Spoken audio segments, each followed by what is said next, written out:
10 సంవత్సరాల క్రితం ఒకరు చాలా కాలం క్రితం సూర్యమంగళానికి వచ్చి నా దగ్గర పలు విషయాలకు జాతకం చూపించుకున్న ఒక కుటుంబం, ఒక భార్య ఒక భర్త ఇద్దరూ నా దగ్గరకు వచ్చి ఓ కొత్త వ్యాపారం ప్రారంభించబోతున్నాను, అది దానికి సంబంధించిన కొన్ని ప్రశ్నలు అడగటానికే వారు నా దగ్గరికి వచ్చారు. నేను కూడా వారికి వారి జాతకాన్ని చూసి ఇలా చెప్పాను, మీరిప్పుడు ఎటువంటి వ్యాపారం ప్రారంభించకండి.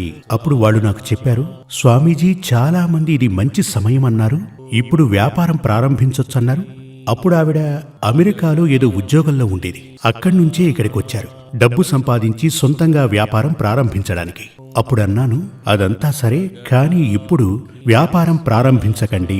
వాళ్ళు ఎందుకని నన్ను అడిగారు, మీరు ఏ వ్యాపారం చేయాలనుకుంటున్నారు, ఎటువంటి వ్యాపారం చేయాలనుకుంటున్నారు అని అడిగాను.